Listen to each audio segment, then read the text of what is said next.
নমস্কার। আজ ডুমুরের একটি রেসিপি আপনাদের সাথে শেয়ার করব। ডুমুর হাড় মজবুত করে, হৃৎপিণ্ড সুস্থ রাখে, স্তন ক্যান্সার প্রতিরোধ করে, উচ্চ রক্তচাপ নিয়ন্ত্রণে সাহায্য করে, দেহের ওজন কমায়, ডায়াবেটিক নিয়ন্ত্রণ করে, পেটের সমস্যা দূর করে।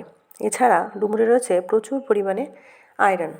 ডুমুর কেটে ধুয়ে নুন দিয়ে সিদ্ধ করে নিয়েছি, চিংড়ি মাছ ভেজে নিয়েছি, আর এদিকে মশলা রেডি করে নেব। মশলায় দেব আদা, জিরে, টমেটো, কাঁচা লঙ্কা, রসুন। একটু নুন দিয়ে ভালো করে পেস্ট বানিয়ে নেব। আর অন্যদিকে পেঁয়াজ কুচিয়ে রেখেছি। এবার মশলাগুলোকে ভালো করে মিক্সার গ্রাইন্ডারে মিক্স করে নেব। চিংড়ি মাছ ভাজা হয়ে গেছে। এবার কড়াইতে দিয়ে দেব সর্ষের তেল। তেল দিয়ে দিলাম, ফোড়নে দিলাম জিরে।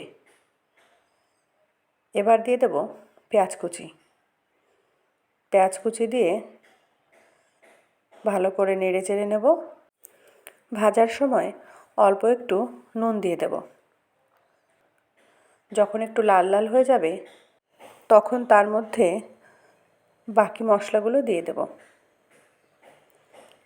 এবার ভালো করে কষিয়ে নিতে হবে নুন হলুদ দিয়ে। নুন হলুদ কিন্তু এখন অল্প দিলাম, কারণ যেহেতু ডুমুরে থাকে প্রচুর পরিমাণে আয়রন, সেই জন্য ডুমুর কাটলে কালো হয়ে যায়। ডুমুর সিদ্ধ করে রেখেছি, তাও কিন্তু একটু কালো কালো আছে। ডুমুরটা যখন দেব তখন আরেকটু নুন হলুদ দেব। এবার দিয়ে দিলাম আলু। ভালো করে কষিয়ে নেব, তারপরেই দিয়ে দেব ডুমুর। আয়রন মিশ্রিত যে কোনো সবজি, যেমন ধরুন কাঁচকলা, তারপর ডুমুর, কচু শাক, এগুলোতে কিন্তু কাটার পরে দেখবেন হাতও কিন্তু কালো কালো হয়ে যায়। এবার দিয়ে দেব সিদ্ধ করে রাখা ডুমুর। দেখুন কেমন কালো কালো হয়েছে। এবার দিয়ে দিলাম নুন আর একটু হলুদ। এবার ভালো করে কষিয়ে জল দিয়ে ফুটতে দেব।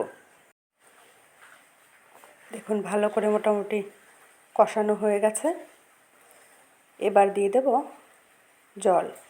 জল খুব একটা বেশি দেওয়ার প্রয়োজন নেই। আপনারা যেমন ঝোল খেতে পছন্দ করেন, ঝোল যদি একটু বেশি পছন্দ করেন তাহলে একটু বেশি দেবেন, আর যদি মাখো মাখো পছন্দ করেন তাহলে একটু জলটা কম দেবেন।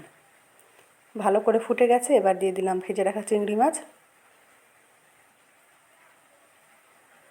আমি কিন্তু অনেক বেশি জল দিইনি, মোটামুটি একটা আইডিয়া করে দিয়েছি।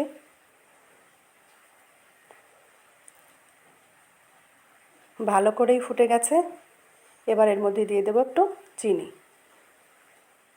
আর দিয়ে দেব গরম মশলা। আমাদের রান্না কিন্তু প্রায় শেষের পথে। কেমন লাগলো আজকের ভিডিওটি জানাতে ভুলবেন না। ভিডিওটি ভালো লাগলে লাইক, কমেন্ট ও বন্ধুদের সাথে অবশ্যই শেয়ার করবেন। আর এই রকম নিত্য নতুন ভিডিও দেখার জন্য অবশ্যই আমাকে ফলো করবেন। Thank you so much for watching.